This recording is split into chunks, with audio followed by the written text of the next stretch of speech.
Bismillah. Assalamualaikum warahmatullahi wabarakatuh.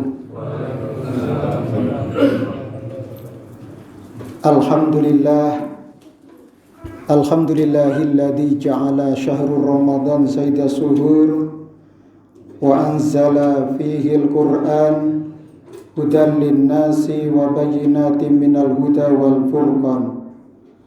Asyhadu an la ilaha illallah wahdahu la syarikalah wa asyhadu anna Muhammadan abduhu wa rasuluh la nabiyya wa la rasula ba'da.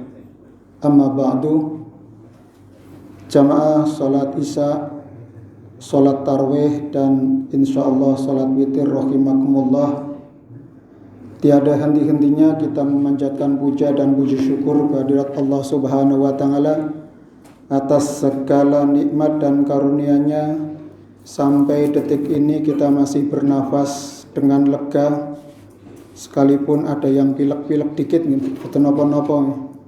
Tapi itu adalah nikmat yang Allah berikan, dan sampai usia sekarang ini tidak pernah nafas kita itu terhenti.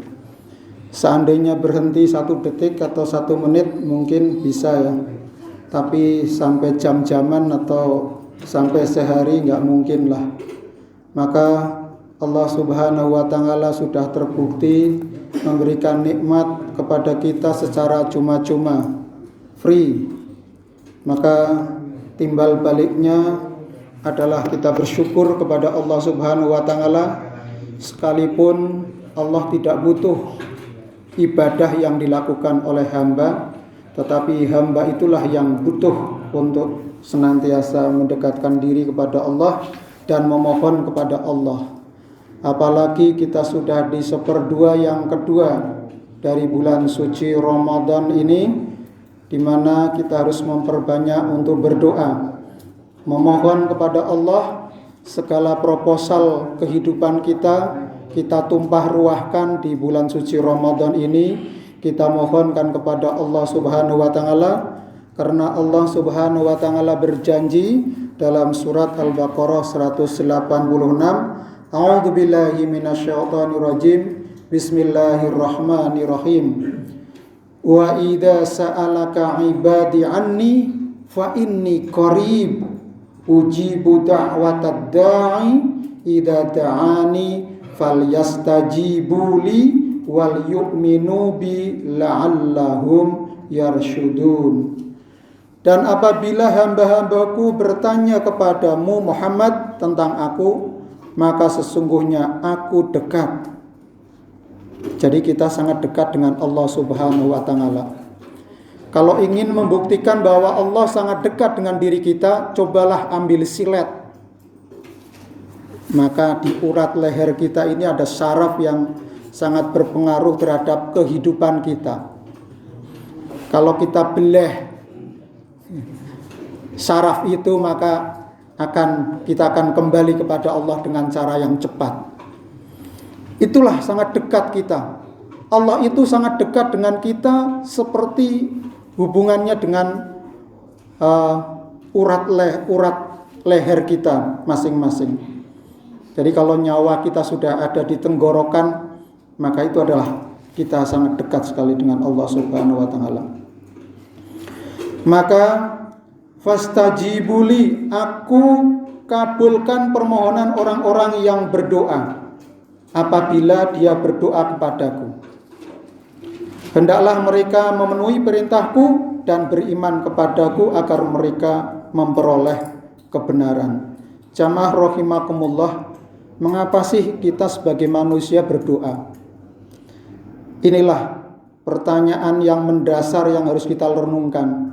Apakah selama ini kita bisa mampu memenuhi kebutuhan hidup kita secara mandiri?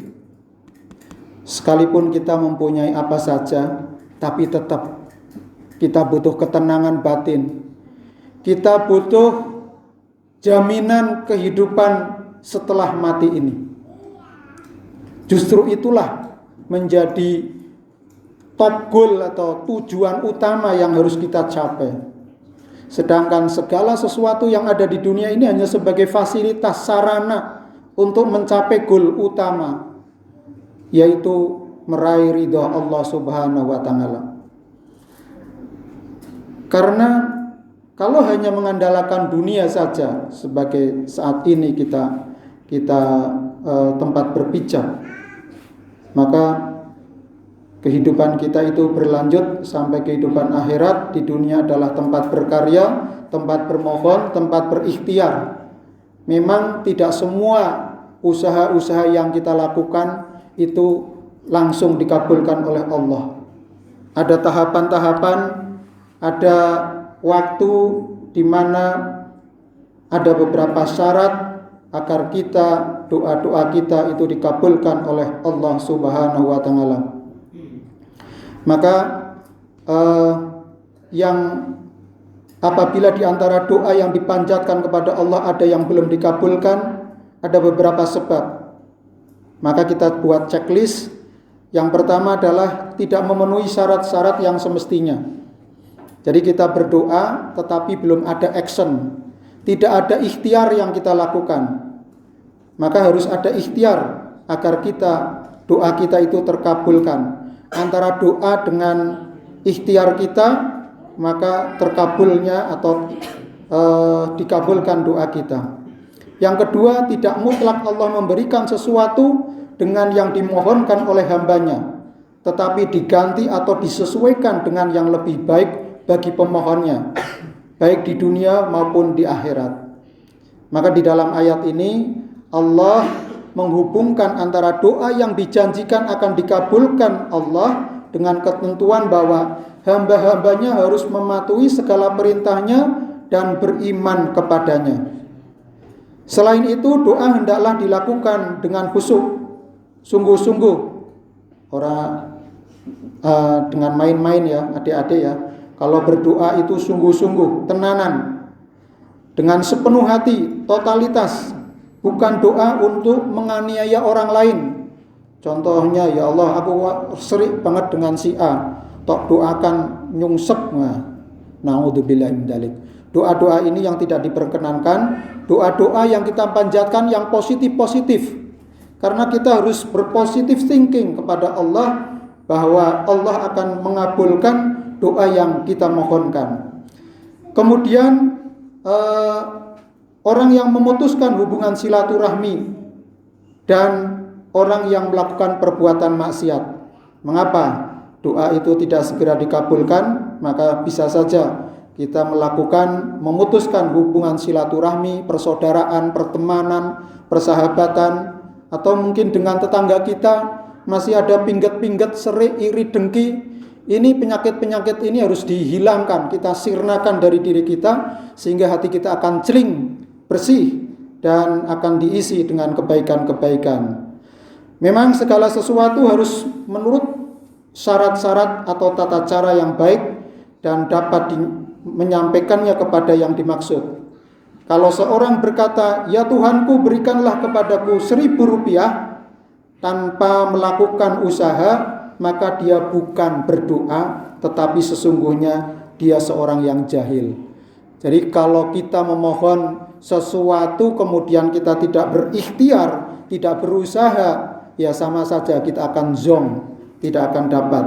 Maka kita harus iringi segala doa-doa kita itu dengan ikhtiar. Kita ingin bertaubat dari Allah Subhanahu wa taala, ya harus kita stop perbuatan maksiat itu. Kita konversi, kita ganti perbuatan-perbuatan kita day to day, dari hari ke hari adalah kebaikan-kebaikan. Karena kebaikan itulah yang akan menyelamatkan kita.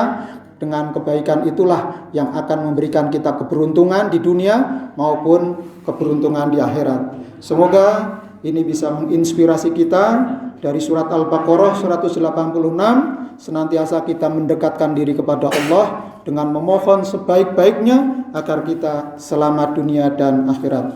Kurang lebihnya mohon maaf. Wabillahi taufiq wal hidayah. Wassalamualaikum warahmatullahi wabarakatuh.